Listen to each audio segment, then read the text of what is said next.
하나님 아버지 감사합니다. 그 은혜를 기억하며 예배드리는 이 시간 성령 충만함 주시길 기도합니다. 구원받은 자로서 구원의 참 기쁨을 누리지 못하는 우리의 부족한 믿음을 고백합니다. 세상 가운데 그 믿음을 지키기 어렵고 힘이 듭니다. 그러나 포기하지 않으시고 섭리해 주시며 인도해 주시는 주님께 지혜를 구하며 정의롭게 사랑하게 힘쓰는 저희들이 되기를 원합니다. 말로만이 아닌 교회 안에서만이 아닌 우리 일상과 가정, 직장에서도 좋은 그리스도인이 되도록 성령님의 도우심을 간구합니다. 새롭게 편성된 나무들과 세워진 지체들이 주신 은혜를 감사하며 서로 기대며 부대끼며 하나님 나라를 채우고 열매 맺는 강주 소명 공동체 안에 작은 교회가 되기를 원합니다. 상반기 사역을 시작하였습니다. 사역자님들과 교육부서와 각 기관들을 섬기시는 성도님들에게 함께 돕는 함께하는 사역을 통하여 풍성한 은혜 주시고 힘 주시기를 원합니다. 다시 시작하는 소그룹 모임이 성령님께서 주관하여 주셔서 교제와 믿음이 더욱 성숙해지는 은혜의 통로가 되기를 원합니다. 새롭게 동로가시는 성도님들 우리 공동체가 진심으로 환대하고 새 가족들이 제 집인 것처럼 강주 선명교회가 위에 평안이 넘치고 기쁨이 넘치도록 성령님께서 인도하여 주시옵소서. 변함없는 진리의 말씀을 듣습니다. 우리의 믿음이 자라게 하시며 이 세대를 분별하는 지혜를 주시고 올바른 신앙 고백과 주님을 따라 살게 되는 은혜 주시기를 원합니다. 이 시간 예배드리는 성도님들과 강주 성명교회 지체들 가운데 마음이 아프신 분들에게 주님께서 친히 위로해 주시고 몸이 아픈 성도님들에게는 치유의 은혜 주시기를 원합니다. 특별히 권수현 청년 치료의 모든 과정과 손길 위에 주님께서 인도해 주시길 원합니다. 박도희 목사님 성교 탐방과 코스타 사역에 은혜 주시고 건강 주시고 평안을 주시길 기도합니다. 파푸아 뉴기니 선교지로 가신 정보현 선교사님 육신의 강건함을 주시고 돕는 동역자들과 함께 목적하는 성경 번역을 잘 마무리하도록 성령님께서 도와주시길 원합니다. 오늘 말씀을 설교하시는 김희철 목사님께 지혜 주시고 복 주시길 기도합니다. 우리의 심령을 온전히 주님께 맡깁니다. 정의로우시고 자비하시고 자기를 비우심에 충만하신 예수님의 이름으로 기도합니다. 아멘.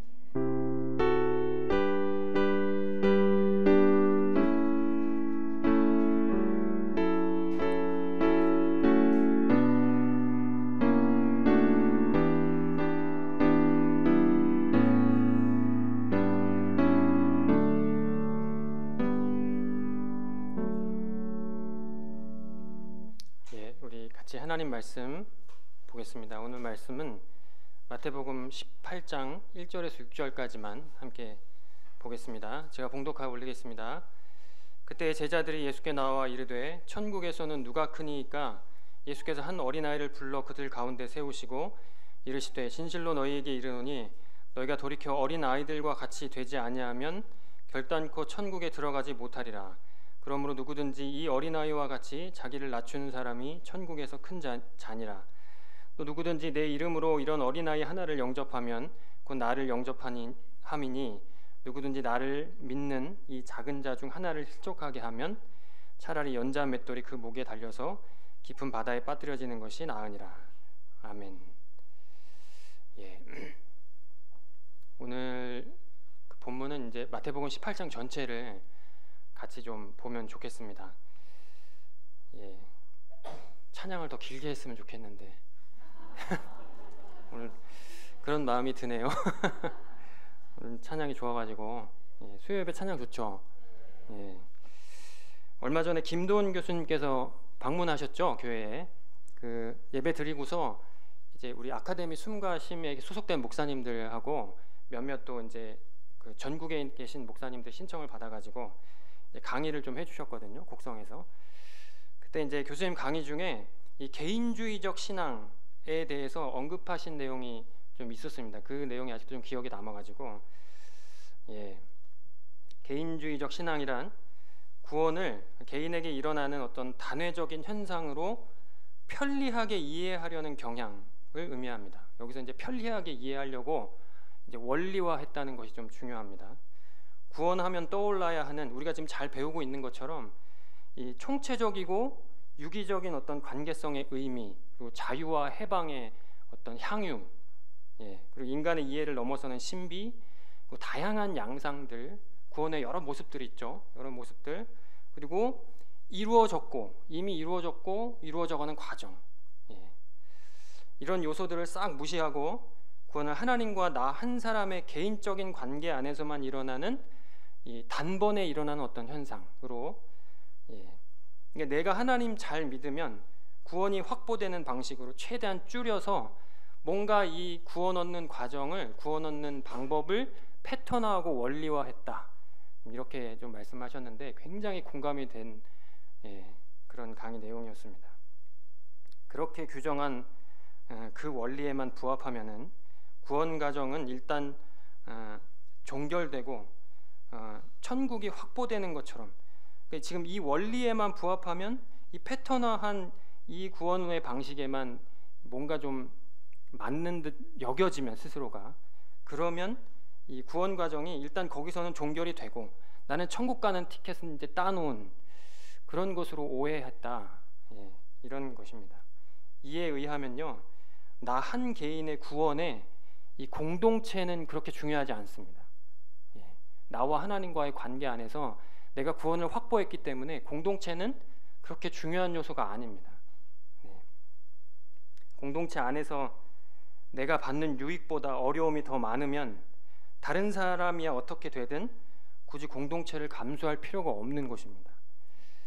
공동체란, 보시면 우리 성도님들 다 경험하시겠지만 이 공동체 안에서 이로움을 얻기도 하지만 사실 공동체는 불편한 곳이기 때문입니다. 그러니까 우리 안에서, 나 개인 안에서 뭔가 하나님 앞에 구원이 확보가 됐으면 굳이 이 공동체를 우리가 불편함을 감수하면서까지 나와야 할 이유가 없는 것이죠.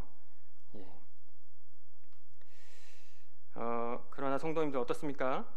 이것은 구원과 신앙을 지나치게 단순화시킨 것이고, 그러니 이 단순화시킨 과정에서 정말 큰 오해를 불러일으켰습니다. 성경에서는 이 구원이 결코 단순한 한 문장으로 설명되지 않습니다. 그 큰 오해 중에 하나가 바로 이 공동체의 구원 문제입니다. 오늘 본문에서도 그렇고 이 사도들과 바울도 마찬가지, 이분들은 개인과 공동체를 분리해서 생각해 본 적이 전혀 없습니다. 결코 그런 적이 없습니다. 그러니까 이분들의 세계관이나 어떤 가치체계 안에서는 개인과 공동체가 따로 떨어져 본 적이 없는 것 같아요. 개인주의라는 말이 사실 언제부터 나왔는지를 한번 그 얘기를 듣고 곰곰이 생각해 보니까 그리 오래되지 않은 듯합니다. 아마 계몽주의와 개인주의 철학, 그것에 영향을 받았을 건데, 그렇게 생각하면 17세기부터 아마 개인주의라는 말이 좀 등장하기 시작하지 않았을까, 이렇게 생각할 수 있습니다. 김도현 교수님께서 그와 관련해서 이제 흥미로운 이야기를 하셨는데, 영어 성경이 이제 김정 교수님은 이제 그 미국에서 공부를 하셨으니까 영어 성경을 주로 보셨죠.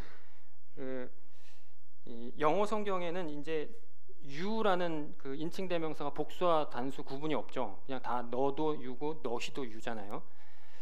그것을 지적하면서, 그렇지만 이 영어 성경의 you는 99%가 복수라, 이렇게 말씀을 하시더라고요. 근데 우리 한글 성경이 그런 점에서는 좀 이해하기가 편하죠. 우리는 너희라는 말로 계속 이게 이제 번역이 되어 있으니까 그런 점에서 좀 유리한 것 같습니다. 현대 영어에서 이제 you는 단수와 복수가 구분이 없지만 이 1600년대에 만들어진 이 킹 제임스 성경죠, KJV 이 버전에는 그런 구분이 있습니다. 그러니까 이거 그 1600년대에 만들어진 성경이니까 그때는 이 유어의 단수 복수가 있었다는, 그 구분이 있었다는 것을 보면은 아마도 현대 영어에서 이런 구분이 없어진 것은 방금 말씀드린 그 17세기 이후에 서구 계몽주의나 이 개인주의 철학의 영향을 받아서 아마도 이 지금 언어에도 이 인칭 대명사에도 영향을 미친 것이 아닐까, 이런 생각을 좀 해보게 되는데, 아마도 그렇다는 이야기죠. 우리가 성경을 보는 시각도 사실은 이런 방식의 상당 부분 영향을 받았을 겁니다. 이 서구의 개인주의가 아마 이제 서구 기독교에도 영향을 미쳤을 것이고, 우리가 그 서구 기독교에 큰 영향을 받았기 때문에 아마 이제 우리 이 한국 기독교 안에도 뭔가 이 개인주의적인 어떤 구원에 대해서 굉장히 크게 영향을 받은 그런 모습을 좀 보이고 있는 듯합니다. 그리고 솔직히 말하면 그런 편리한 기독교가 우리도 좋았습니다. 예. 말씀을 정말 아끼고 사랑했다면 누가 예수 믿으면 천국 간다 이렇게 단순화시켜가지고 이 뭔가 좀 파편화된 복음을 이야기하려고 할 때 말씀을 제대로만 봤으면 그것이 낯설고 오히려 이상했어야 됐는데 우리 역시 그것을 환영했고 사실 그러한 아주 단순한 복음, 쉬운 복음이 우리에게는 굉장히 좋았습니다. 솔직히 그것을 우리가 편한 대로 해석하고 욕망에 맞게 적용을 했죠. 우리도 그동안 주님의 복음을 조각내서 우리의 나태하고 자극적인 입맛에 맞는 것만 골라서 이렇게 편식했다는 의미일 것입니다. 요컨대 성도님들 공동체에 좀 더 관심을 기울이고 집중하자 하는 말씀을 좀 드리고 싶었습니다. 코로나 시대를 지난 이후에 신앙의 개인화 현상은 더 심화되었고 말씀드린 것처럼 이 가난한 성도들이 더 늘어만 가고 있다 이렇게 이야기합니다. 이 가난한 성도들이라는 현상이 우리나라에만 있는 현상이라 하더라고요. 미국에서는 교회를 떠나면 신앙을 떠나는 거래요. 그렇게 말씀하시더라고요. 우리는 근데 교회를 나오지 않아도 나는 예수님을 믿고 있다 이렇게 고백하시는 분들이 있잖아요. 그러니까 지금 우리나라가 미국보다 더 이 구원에 대해서 개인과 공동체를 분리해서 이해하는 그런 경향이 좀 심한 경향을 좀 보이고 있다 이렇게 좀 생각이 됩니다. 그러니까 이것은 우리 교회들이 여전히 개인주의적 구원관에서 벗어나지 못하고 있다는 의미고, 근데 사실 이것은 성경의 가르침과는 아주 반대되는 현상이라 이렇게 좀 판단할 수 있습니다. 마태복음 18장은 네 번째 가르침 단락입니다. 마태복음의 오중 구조를 성도님들 기억하시죠? 이 네 번의 가르침, 네 번의 이야기, 5번이죠. 5번. 5번의 가르침, 5번의 이야기 이렇게 있는데 오늘 18장은 그 중에 네 번째 가르침 단락에 속합니다. 전체 요지는 공동체를 기본적으로 전제하는 가운데 예수님께서 세우신 공동체는 어떤 모습이어야 하는가? 이 제자 공동체 안에서 나는 어때야 하고 우리는 서로를 어떻게 대해야 하는가가 이 18장 전체의 주제입니다. 왜 공동체인가? 공동체가 필요한 이유가 뭘까 하시면서 이 공동체 자체의 필요성이나 공동체의 존립에 대해서는 언급하지 않으십니다. 주님이. 그것은 당시 예수님과 사도들에게는 정말 기본이었습니다. 그러니까 말씀드린 것처럼 공동체와 개인이 구분된다, 분리된다 하는 개념 자체가 이때는 없었던 거죠. 당연히 공동체가 전제되어 있는 가운데 나는 그 공동체에서 어떻게 행해야 하는가를 말씀해 주고 계시는 것이죠. 서두에 말씀드린 대로 우리가 구원을 어떻게 정의하는가에 따라서 이 공동체란 필수가 되거나 아니면 옵션이 되기도 할 것입니다. 그간 교회에서 구원은 나 혼자 예수님 믿고 천국 가는 식으로 설명되어 왔습니다. 그러니까 나 개인이 주님을 열심히 잘 믿기만 하면 천국에 가죠. 이 안에서 공동체가 중요한 위치를 차지하기란 쉽지 않습니다. 그동안 한국교회에서 이 공동체를 크게 강조하지 않았던 것도 사실이죠. 그러나 성도님들 잘 배우고 계신 것처럼 성경이 말하는 구원은 죽음의 상태에서 벗어나 참 생명을 누리는 일입니다. 여기서 사망이란 생명이신 하나님을 거부하고 떨어져 나온 상태를 의미하죠. 하나님께서 만이 생명이시고 생명의 근원이신데 거기서 이 관계가 단절되고 떨어져 나왔으니 그 관계가 단절된 순간부터 사망이라는 이름을 달고 삽니다. 그리고 그러니 하나님과 상관없는 내가 중심이 된 상태, 그러니까 하나님과 관계가 단절되고 떨어져 나온 상태를 달리 말하면 하나님과 상관없이 내가 중심이 된 상태를 의미합니다. 이것을 사망이라 이렇게 부르죠. 그러니까 이와 같은 관점에서 구원을 설명하면 구원은 끊임없이 하나님 없는 삶을 추구하는 그 자기 중심성으로부터의 해방이라고 말할 수 있습니다. 그 종국엔 완전한 사망으로 귀결되는 그 유한한 나로부터의 참 자유라고 말할 수 있습니다. 하나님과의 단절된 관계에서 올바른 관계로 회복되는 일이 구원이라 이렇게 정의할 수 있습니다. 그런데 문제는요, 우리 이 구원의 이 과정이, 그러니까 이와 같이 자기 중심적인 삶으로부터의 자유, 그리고 그 해방이 우리 삶의 모든 영역에서 단번에 이루어지지 않는다는 점입니다. 그러니까 이미 시작되었죠. 우리 구원은 이미 시작되었습니다. 어떤 부분에서는 시작되었으니까 이미 변화가 시작되는 것, 변화를 이미 경험하고 계셨을 것이고, 우리도 계속 지금 변화하고 있는 과정 중에 있습니다. 그런데 어떤 부분은 여전히 잘 되지 않는 그런 영역이 남아있기도 합니다. 여전히 내가 중심인 것이 좋아서 내려놓기 싫은 영역이 있을 수 있다는 말입니다. 어떤 부분에서는 잘 되고 이건 나를 내려놓고 다른 사람한테 뭐 양보하고 내 것 포기하고 하는 것이 쉬운데, 어떤 영역에서는 나 절대로 이거는 포기하기 싫다, 이건 나 정말 내가 여전히 내 것으로 잡고 싶고, 난 뭐 내 자리 내어놓기 싫다 하는 영역이 있죠. 저도 있습니다. 우리 성도님도 있으시죠? 예. 실제로 그렇습니다. 성도님들 신앙생활 하시면서 나를 낮추고 지우는 일이 어떤 영역에서는 어렵지 않은데, 어떤 영역은 그러기가 쉽지 않다, 이렇게 고백하시는 이야기를 많이 들었는데요. 그럼 어떻습니까? 잘 되는 영역에서는 하나님 나라를 누리고, 잘 되지 않는 부분은 어쩔 수 없으니까 그냥 두어야 합니까? 사실 이것이 우리가 그동안 이해했던, 우리 한국교회 안에서 오해했던 구원관이었습니다. 어쩔 수 없지 않은가, 난 연약하니까 이 부분은 그냥 두어야지, 잘 되는 부분은 잘 되고 잘 안 되는 부분은 어쩔 수가 없지 않는가, 그러면서 그냥 핑계 삼아 넘어갔던 적이 있었죠. 이미 구원은 확보되었으니까 우리의 연약함, 나는 원래 그런 존재라는 것을 구실 삼아서 그냥 두고 넘어갔던 적이 많죠. 그런데 그럴 수 없습니다.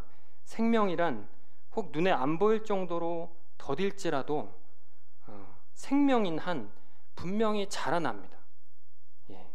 생명은 변화되죠. 경직되어 있지 않고 머물러 있지 않습니다.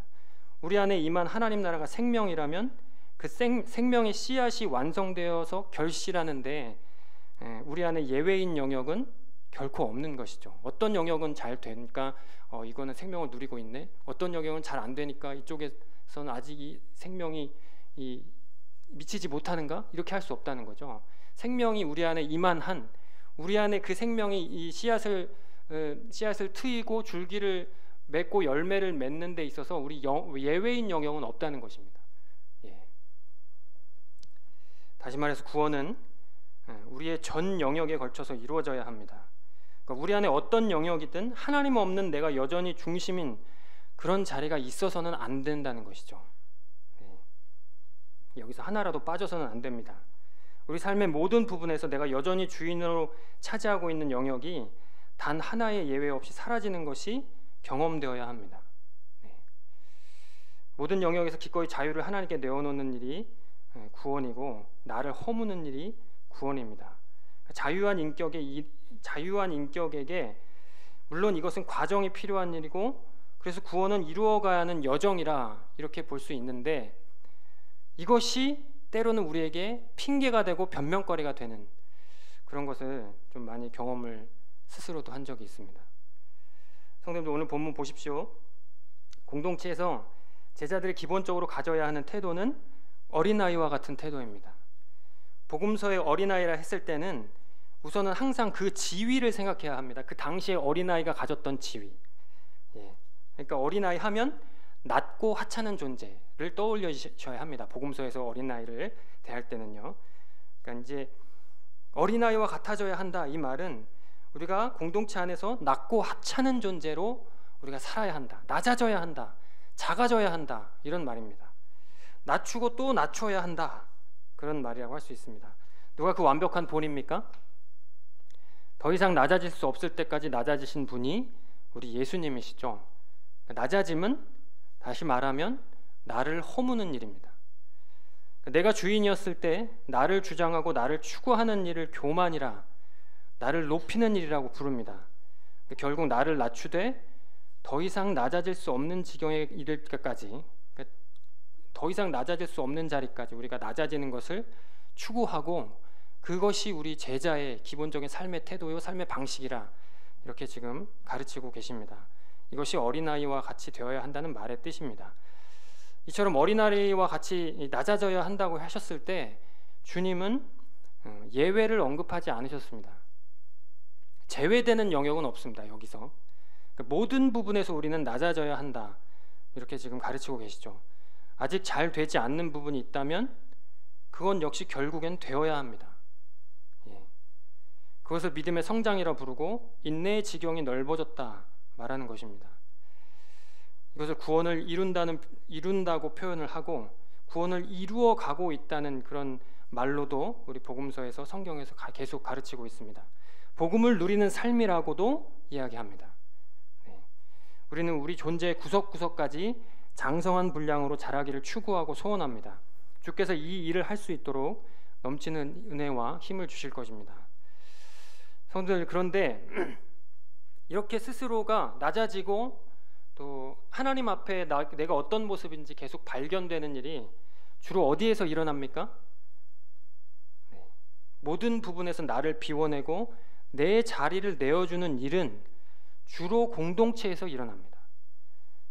가장 이 공동체 기본 단위인 가정에서 먼저 일어나죠. 그리고 우리 교회 공동체 안에서 그 일이 일어납니다. 혼자서는 내가 어떤 부분을 욕망하는지, 어떤 영역에서 나는 여전히 나를 집착하는지 그것을 발견하기가 거의 불가능합니다. 혹 알게 되더라도 그런 자기 집착을 내려놓을 기회가 매우 드물 것입니다. 그러니까 인내와 연단의 시간이 주어질 기회가 없는 것이죠. 혼자 있으면. 공동체 안에서는 끊임없이 그것을 연습할 수 있고 훈련할 수 있습니다. 똑같은 모습이 계속 발견되고 계속 발각되면 하나님, 도대체 나는 왜 이럽니까? 이런 애통함 가지고 나오신 적 많으시죠.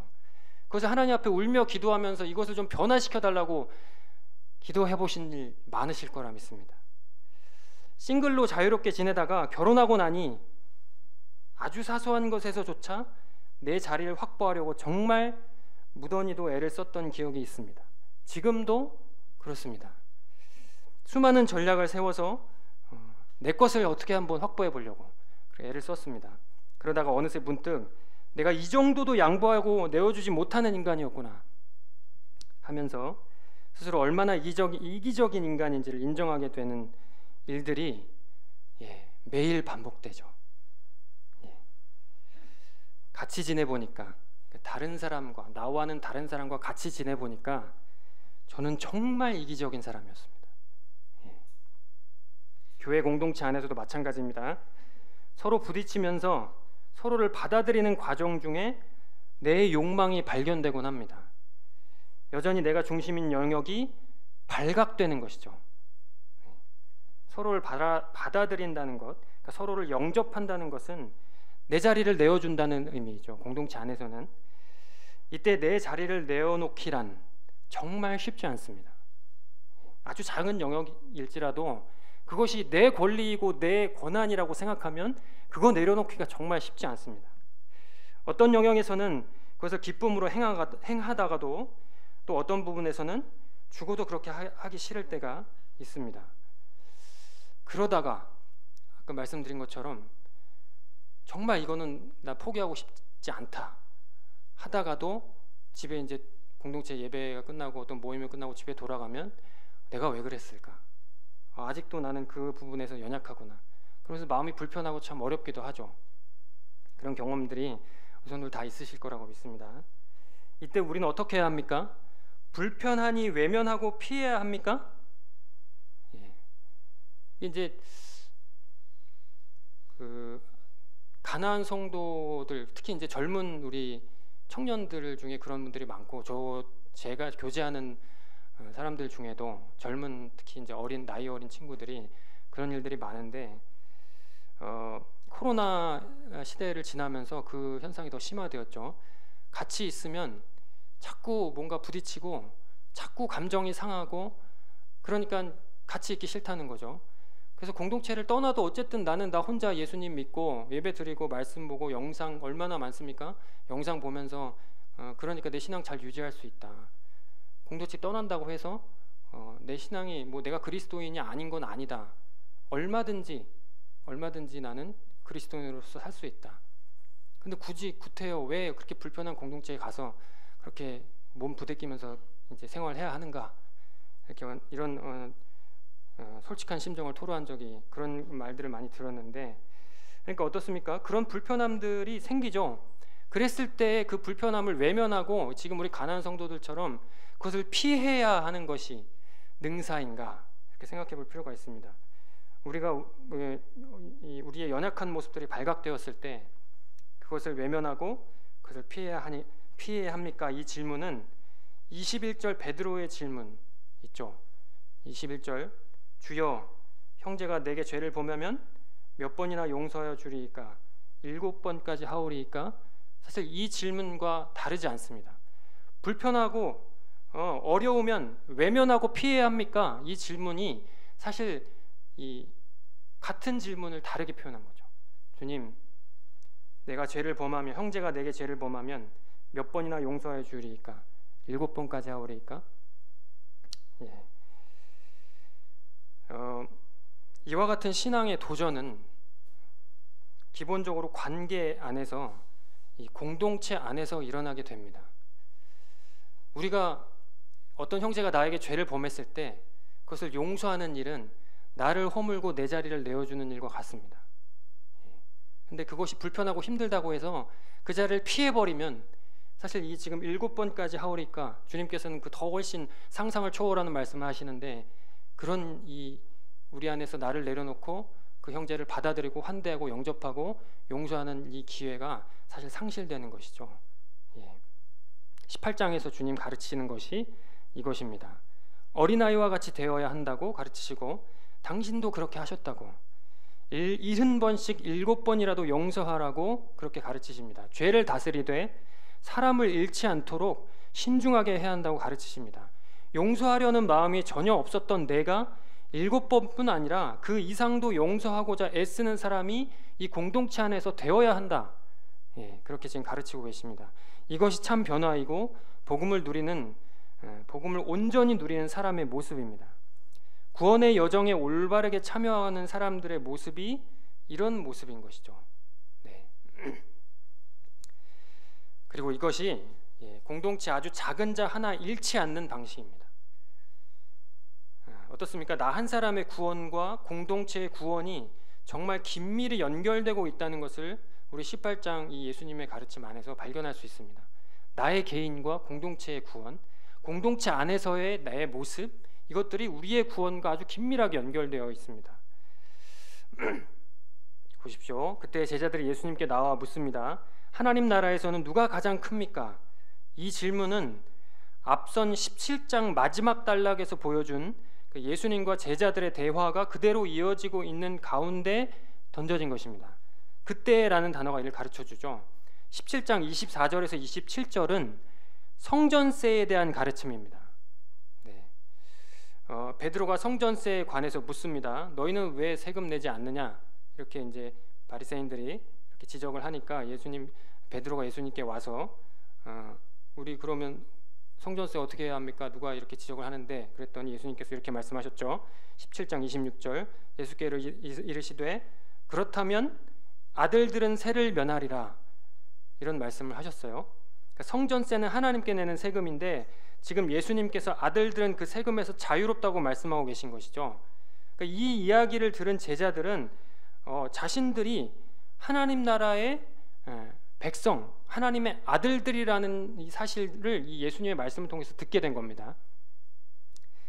하나님의 아들들이라는 사실이 예수님의 답변에는 전제되어 있죠. 그러니까 이것을 알아들은 제자들은 아마도 굉장히 감정이 격앙된, 고무된 채로 그러면 그 천국에서는 누가 가장 큽니까? 우리가 다 지금 하나님의 아들들이고 하나님의 제자인데 그럼 이 안에서는 누가 가장 큽니까? 이렇게 질문을 하고 있는 것입니다. 제자들은 지금 자신들의 세속 욕망을 그대로 드러내고 있죠.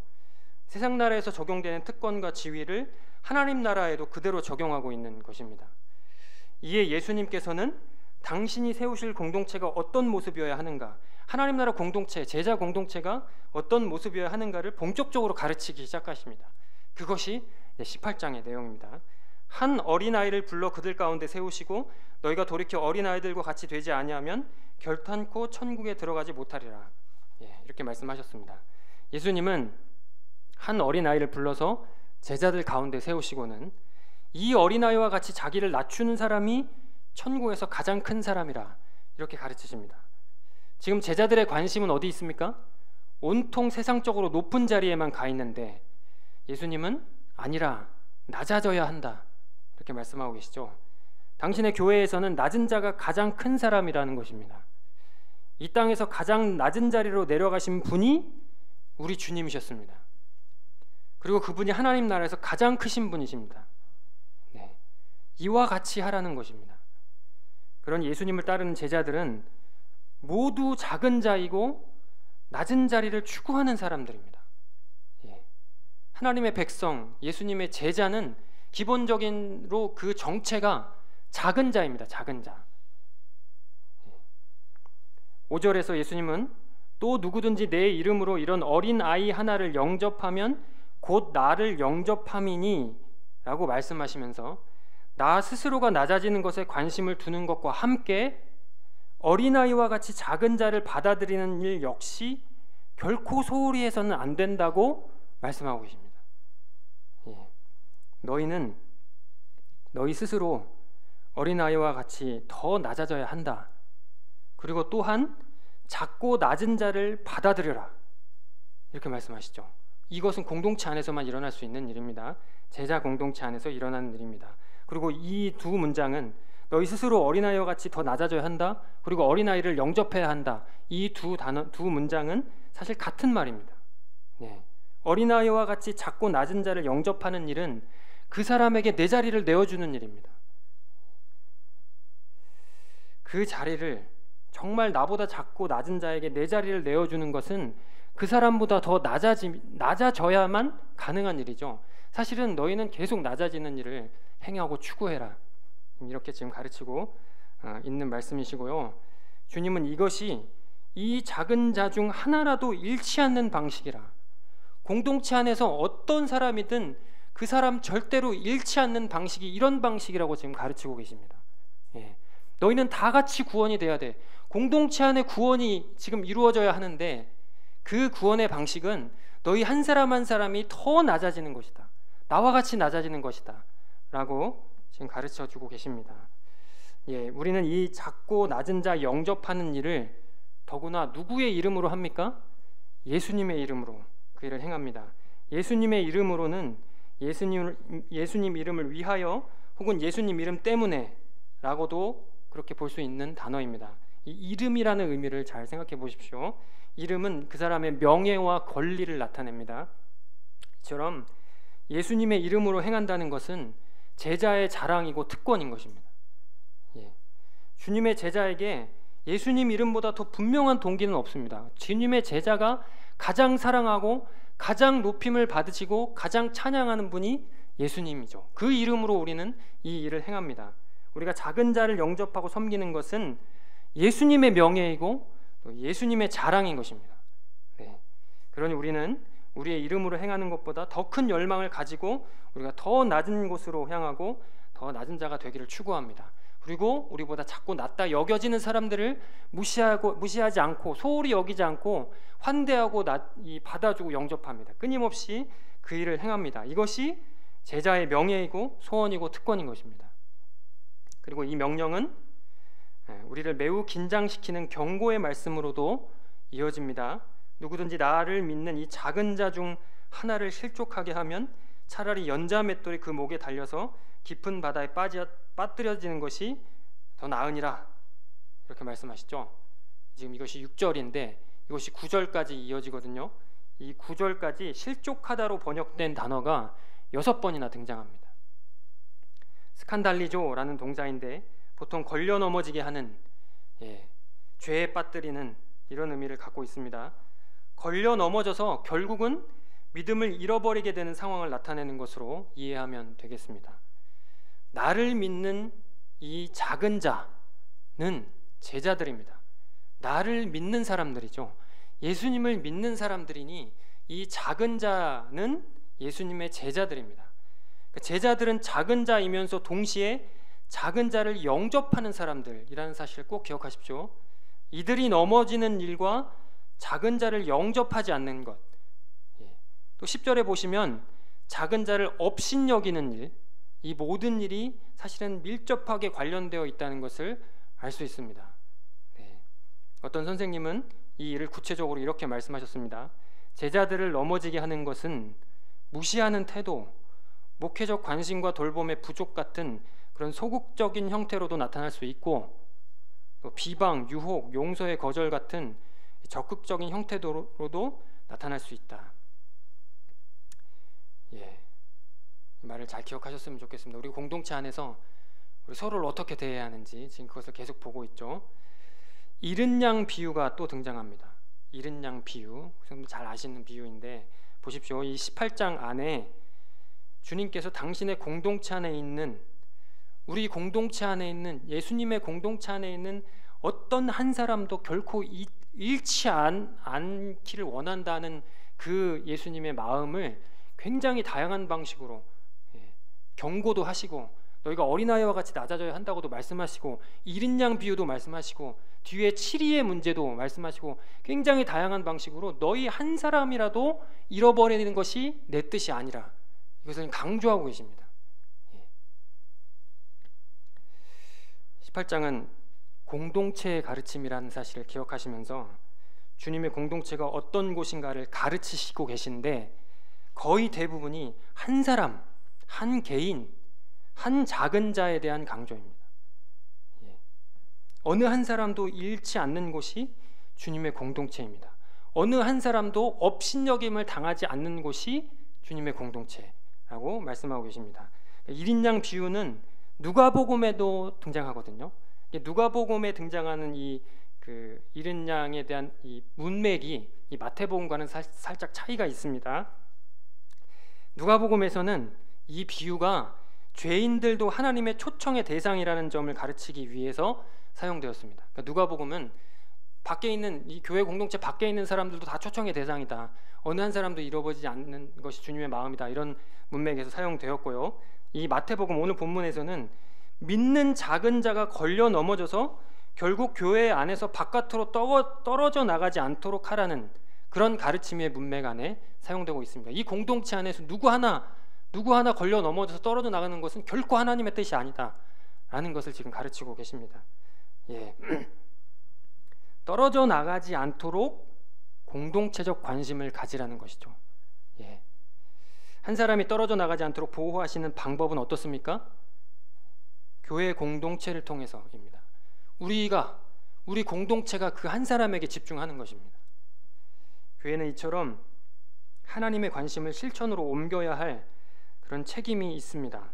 이 작은 자 중 하나라도 잃는 것은 하나님의 뜻이 아니라는 사실을 반드시 좀 기억했으면 좋겠습니다. 우리 공동체의 임무는 실족해 만드는 것이 아니라 실족해 할 위험에 처해 있는 자들을 되돌리는 것입니다. 예.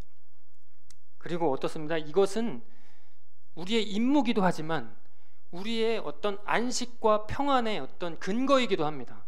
나도 그 대상 안에 속하기 때문입니다. 이 공동체 안에서는 나도 그 한 사람에 속합니다. 절대로 잃어버려서는 안 되는, 우리 성도님들 한 분 한 분이 다 그런 분들이라는 거죠. 예. 내가 그렇게 행해야 되지만 나도 그것에 해당됩니다. 하나님께서는 결코 나를 포기하지 않으시는구나 하는 것을 이 공동체 가르침 안에서 발견할 수 있는 것입니다. 예. 이어지는 7위의 문제도 같은 맥락에서 볼 수 있습니다. 어떤 형제가 죄를 지으면 가서 권고하라고 하죠. 그리고 말 안 들으면 이제 두세 사람이 가서 권고하고, 그리고 안 되면 교회 공동체 안에서 또 해라. 이 7위의 문제인데, 이것은 죄에 빠진 형제를 처벌하려는 것이 목적이 아닙니다. 이 지금 같은 문맥 안에서 18장 전체 문맥 안에서 보면 어떻습니까? 이 지금 7위의 문제는 죄를 범한 그를 되돌려서 다시 얻는 것이 목적입니다.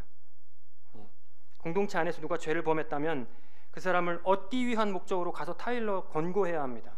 처음에는 한 사람이 가서 그렇게 해보고 잘 안 되면 한두 사람을 더 데리고 가서 권고하고, 그것도 안 되면 공동체 전체가 가서 좀 권고하고, 그러면 안 된다고 좀 데리고 와야 되는, 그런 것을 지금 말씀하고 계시는 것입니다. 성도님들, 지금 18장을 전체를 다 하면 시간이 너무 길어져서 간략간략하게 지금 하고 있는데 마무리하겠습니다. 가장 낮은 자 잃지 않고 잃은 양 한 마리 찾기 위해서 하늘 보좌를 기꺼이 내어 던지신 그분께서 오늘 18장에서 가르치신 대로 그렇게 하셨습니다. 예. 이 은혜를 아는 것이 사실 가장 중요합니다. 예수님의 은혜를 아는 것을 우리의 이 가장 기본적인 덕목 중에 하나로 여기셨으면 좋겠습니다. 이것을 잊어버리는 순간, 예수님께서 우리에게 해주신 그 일들을 잃어버리는 순간 이 18장은 불편하고 무거운 짐이 되어버립니다. 예. 그리고 회피하고 싶은 부담이죠.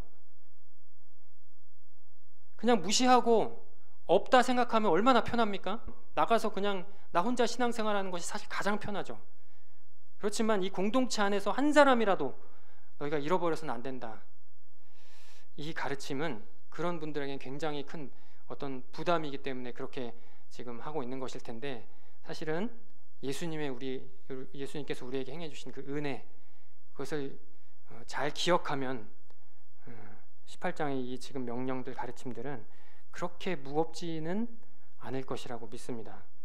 우리는 주님을 따르는 제자로서 이미 받은 은혜를 더 풍성히 누리는 그 방식을 따라 행할 뿐입니다. 주님께서 그렇게 하셨고 주께서 하신 대로 행하는 것이 좋으니, 주님이 그렇게 하셨으니 나는 주님 너무 좋고 너무 사랑하고 그분께서 그렇게 하셨으니까 나도 그것이 좋은 거죠. 예수님께서 하신 대로 하는 것이 정말 좋습니다. 그래서 합니다. 이것이 주님의 이름으로 행하는 것이라고 할 수 있습니다. 우리는 낮은 자리를 추구하고 그런 의미에서 어린아이를 끊임없이 영접하는 대로 나아갑니다. 공동체 안에 작고 낮은 자를 받아들이는 이 일은 서두에 말씀드린 것처럼 우리 자신의 구원과도 깊은 연관을 맺고 있다는 사실을 꼭 기억하셨으면 좋겠습니다. 5절에 보십시오. 누구든지 내 이름으로 이런 어린아이 하나를 영접하면 누구를 영접합니까? 곧 나를 영접하니니, 이렇게 말씀하셨습니다. 낮은 자를 영접하는 일이 곧 주님을 영접하는 일이라 하십니다. 주님을 영접한다는 것은 하나님 나라에 들어간다는 의미입니다. 이는 주님의 다스림을 받는다는 의미고 그분의 통치 안에 거한다는 말입니다. 이것이 무엇입니까? 그것이 구원입니다. 그러니 나는 낮아지고 또한 낮은 자를 환대하는 일은 우리의 구원을 이루고 복음을 누리는 일과 다르지 않습니다. 우리 삶의 모든 영역에서 이 일이 이루어지기를 기대합니다. 성도님들, 이렇듯 공동체는 개인과 유기적으로 연결되어서 개인과 공동체의 구원에 서로 아주 직접적인 영향력을 행사합니다. 공동체와 개인이 결코 분리될 수 없어요.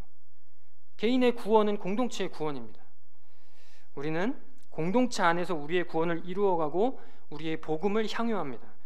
우리 현재 모습을 돌아보면 예수님이 이와 같은 가르침을 들을 때마다 가슴이 심히 답답한 것이 사실입니다. 잘 그렇게 하지 못하니까. 그렇죠. 오늘 찬송도 어찌나 이렇게 정말 딱 맞는지 너무 연약하죠. 우리는 그런 부분에 있어서 늘 실망하고 늘 가슴 아파하고. 우리는 이런 공동체를 정말 이룰 수 있겠습니까? 이와 같은 공동체를 이루는 일이 나 개인의 구원과 밀접하게 관련되어 있다면, 그러면 진짜 나의 이 연약한 모습을 볼 때 나는 정말 소망이 있는가, 이런 생각을 좀 하게 됩니다. 성도님들, 그래서 성령님이 오신 것입니다. 그것을 기억하십시오. 이 모든 일을 보혜사께서 함께하사 힘주시고 돕고 계십니다. 어떤 사람을 받아들이기가 너무나도 힘들다 하시면 받아들일 수 있을 때까지 기도하십시오. 한 사람을 영접한다는 것은 나를 비우고 낮아지는다는 말과 같다고 반복해서 지금 말씀드리고 있는데, 나를 비우는 일이 세상에서 가장 어려운 일 아니겠습니까? 그런데 주님은 이 일을 명하시면서 당신의 멍에는 쉽고 짐은 가볍다 하십니다. 이 말은 결국 우리에게 익숙한 방식, 우리가 그동안 해왔던, 내 힘으로 행했던 그런 방식으로는 되지 않는다는 말입니다. 그렇게 하면 정말 버겁고 힘들고 부담이고 그 무엇보다 무거운 짐이죠. 그러니 우리는 주님의 힘과 도우심이 필요하고, 그러니 기도하지 않을 수 없습니다. 주님도 우리의 연약함 모르시지 않습니다. 주께서 힘써 격려하시고 응원하시고 돕고 계시죠.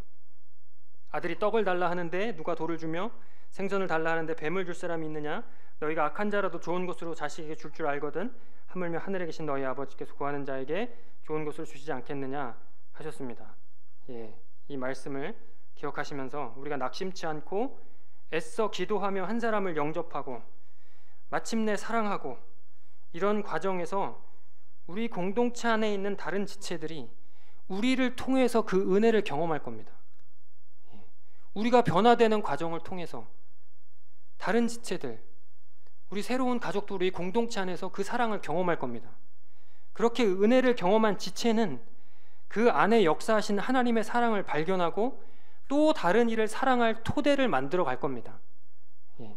구원의 여정에 기꺼이 참여하게 되는 것입니다. 이 공동체에 들어오는 것 자체가 이미 구원의 여정에 참여하고 있다는 것이 그런 모습들을 통해서 드러날 것입니다. 공동체가, 제자 공동체는 이런 방식으로 세워져 갑니다. 그 기초는 당연히 그리스도의 사랑이고, 그 그리스도의 사랑은 우리가 측량할 수 없고 너무나도 어마어마한 사랑이기 때문에 흔들리지 않은 기초 위에 우리가 서 있죠. 걱정할 필요가 없죠. 이 공동체가 흔들리거나 와해되거나 깨질 염려는 전혀 없습니다. 우리는 잘 세워가기만 하면 되죠. 그 기초 위에서 그리스도의 사랑이 기초이기 때문입니다. 그리고 성령께서 더구나 우리에게 힘을 주시고 돕고 계십니다. 주께서 우리를 그렇게 영접하여 주셨습니다. 우리를 그렇게 영접하여 주신 그 주님의 은혜가 아니면 우리는 결코 이 자리에 앉아 있을 수 없는 존재라는 사실을 이미 우리 성도님들 다 인정하실 것입니다.